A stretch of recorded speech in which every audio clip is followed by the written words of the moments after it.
మీకుండే ఎటువంటి గ్రహ బాధలైనా గృహ బాధలైనా శాశ్వత పరిష్కారం కోసం సంప్రదించండి శ్రీనివాస జ్యోతిషాలయ.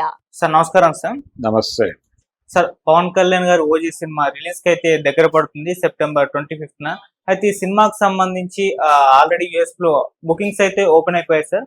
సో ఈ ప్రీ బుకింగ్స్ అదరగొడుతున్నాయని చెప్పేసి అక్కడ నుంచి టాక్ వచ్చాయి. ఇప్పటికీ చాలా వరకు మిలియన్స్ లో బుకింగ్స్ అవుతున్నాయని కూడా తెలుస్తుంది. అండ్ ఇక్కడ తెలుగు రాష్ట్రాల్లో కూడా ఈ సినిమా బిజినెస్ కూడా భారీగా జరుగుతుందని, ఏకంగా దిల్ రాజు గారే దాదాపు 45 నుంచి 50 కోట్లు పెట్టి కొనుక్కోబోతున్నట్టు వార్తలు అయితే సర్క్యులేషన్స్ తో ఉన్నాయి సార్. సో ఈ స్థాయి బిజినెస్, ఆ స్థాయి అడ్వాన్స్ బుకింగ్స్, ఈ సినిమా పైన ఎక్స్పెక్టేషన్స్ ఏ రేంజ్ లో అర్థం చేసుకోవచ్చు. మరి ఏం చెప్తారు సార్ దీనికి సంబంధించి, మార్కెట్ కి సంబంధించి? అంటే ఓవర్సీస్ మార్కెట్ లోనే వీళ్ళకి 200 కోట్ల దాకా కొట్టేశారు బిజినెస్ అనేది వినిపిస్తున్న మాట. ఓకే. అయితే ఆంధ్ర ప్రాంతానికి అంటే సీడెడ్ తో సంబంధం లేకుండా, అంటే రాయలసీమతో సంబంధం లేకుండానే 80 కోట్లు చెప్తున్నారని, అలాగే సీడెడ్ వచ్చి 23 కోట్లు, అంటే ఆంధ్రప్రదేశ్ ఇన్ టోటల్ 100 కోట్లు, తెలంగాణ 50 కోట్లు, అంటే 150 కోట్లు. 150 కోట్లు కేవలం తెలుగు రాష్ట్రాల్లో థియేట్రికల్ రైట్స్. ఇది ఓజీకి వినిపిస్తున్నటువంటి మాట.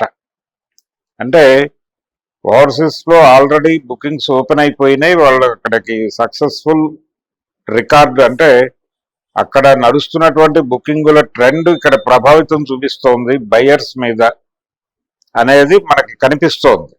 రెండోది, ఈ సినిమా మీద ఒక భారీ అంచనాలు ఉన్నాయి. సుజిత్ సాహో తర్వాత ఇంకో సినిమా చేయలే, ఈ సినిమా మీదే కేంద్రీకరించి ఉన్నాడు. పవన్ కళ్యాణ్కి వీరాభిమాని ఆయన. జానీ టైంలో అవన్నీ వేసుకుని తిరిగాను అని ఒక ఇంటర్వ్యూలో చెప్పుకున్నాడు.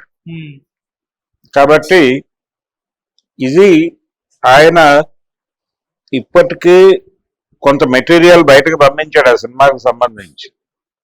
ఆ మెటీరియల్ కూడా కొంత స్టైలిష్ గా ఉంది సినిమా అనేది. అలాగే పవన్ కళ్యాణ్ని చాలా పవర్ఫుల్ గా ప్రొజెక్ట్ చేశాడు, ప్రజెంట్ చేశాడు అనేటువంటి మాట జనాల్లోకి వెళ్ళింది.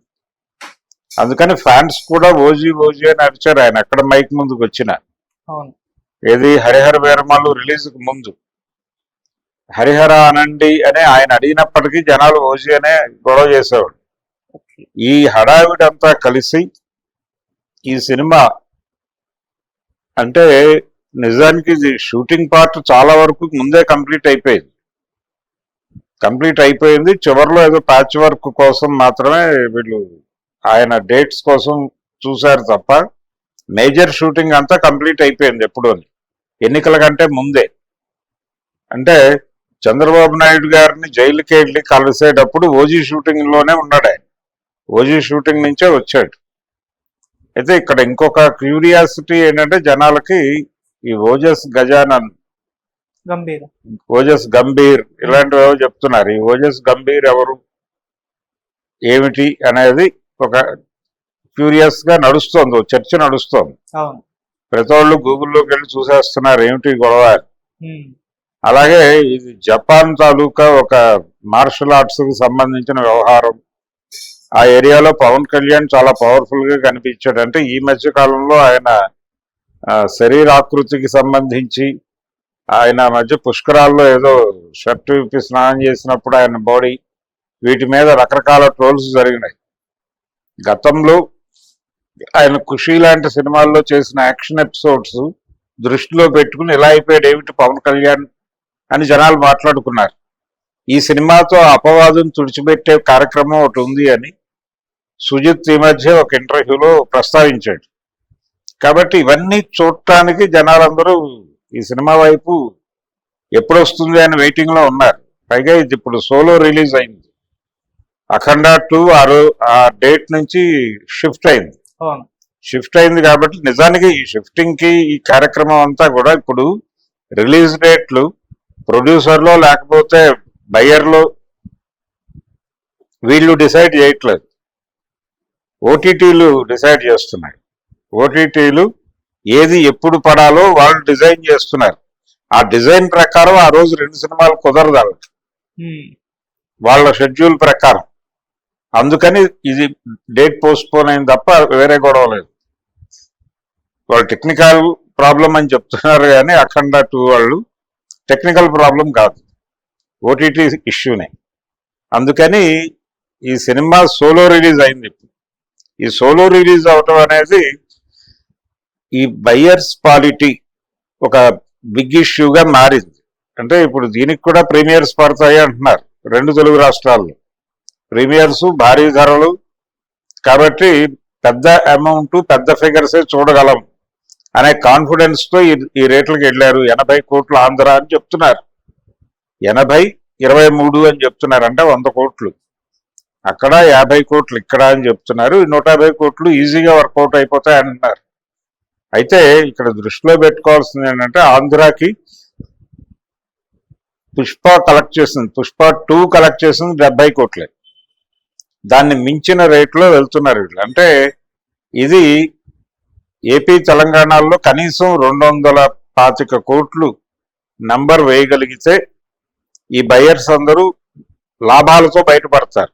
ఓకే, కాబట్టి 225 కోట్లు ఇక్కడే పోస్ట్ వేసేటువంటి పరిస్థితి ఉందా?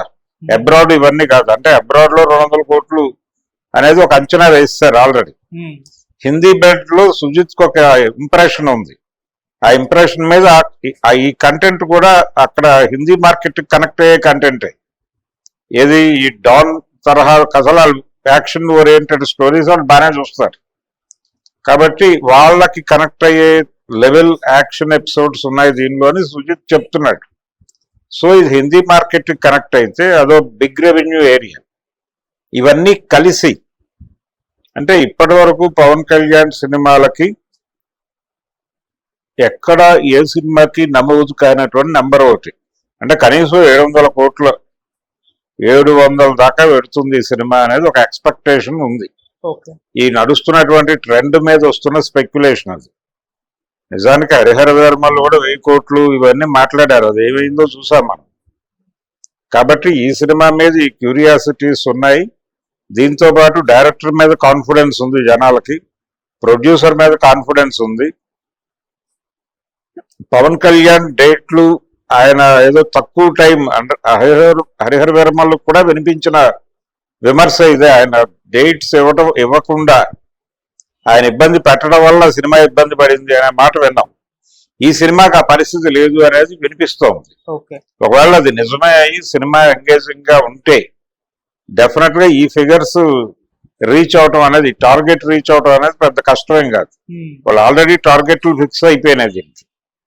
అంటే కనీసం 700 కోట్లు అది టోటల్ గా అన్ని విధాలుగాను చేయగలిగితే అప్పుడు సినిమా అది. కాబట్టి ఆ ఇంప్రెషన్ జనాల్లో డ్రైవ్ చేయడానికి ఇవన్నీ ఉపయోగపడతాయి. ఇప్పుడు ఓజీ సినిమాని సోలో రిలీజ్ అడ్వాంటేజ్ చాలా బిగ్ స్కేల్లో ఉండేలాగా జనాల్ని తర్ఫీదు చేసి థియేటర్లకు పంపించే ప్రయత్నం చేస్తున్నారు అందరూ కలిసి. అందులో భాగంగానే ఇప్పుడు ఓజీ మీద డిస్కషన్స్ నడుస్తున్నాయి. రెండోది ఆ వచ్చినటువంటి 2 పాటలు కూడా బానే ఉన్నాయి, ఇబ్బంది పెట్టలేదు. రెండో పాట మీద అంటే ఆ సువి పాట మీద రకరకాల క్రిటిసిజం అయితే వచ్చింది. అంటే ట్రోల్ అవుతోంది, అది కాపీ క్యాట్ తమన్ అనే పేరుతో అది ట్రోల్ అవుతోంది. అది రకరకాల పాటలు, పాత పాటలు అన్ని కలిపేసి కొట్టేశాడు అని ఒక్కొక్కళ్ళు ఒక్కో పాట రెఫరెన్స్ లో వెళ్తున్నారు. అందులో నవీన్ కుమార్ గారికి కనిపిస్తాడు, ఏది ఫ్లూట్ వాయిస్తూ. ఆయన కనిపించినప్పుడేమో అది బాంబే సినిమాలో వినిపించినటువంటి ఒక ఇంటర్లూడ్. ఇలా రకరకాలుగా ఈ కాపీ క్యాట్ తమన్ అనే ట్యాగ్ లైన్ కింద ఆ పాట పాపులర్ అయితే పాపులర్ అయింది. అది నడిచిపోతోంది, జనం చూస్తున్నారు. ఇవన్నీ అడ్వాంటేజ్ రా సినిమాకి.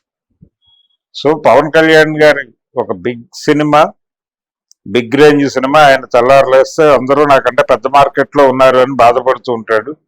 ఆ బాధని తీర్చే సినిమా ఓజీ అవుతుందనే కాన్ఫిడెన్స్ అయితే వస్తోంది. సినిమా రిలీజ్ అయ్యాక ఈ సీన్ ఇలాగే ఉంటుందా, తిరగబడుతుందా అనేది అప్పుడు మాట్లాడుకుందాం. Okay sir, thank you so much.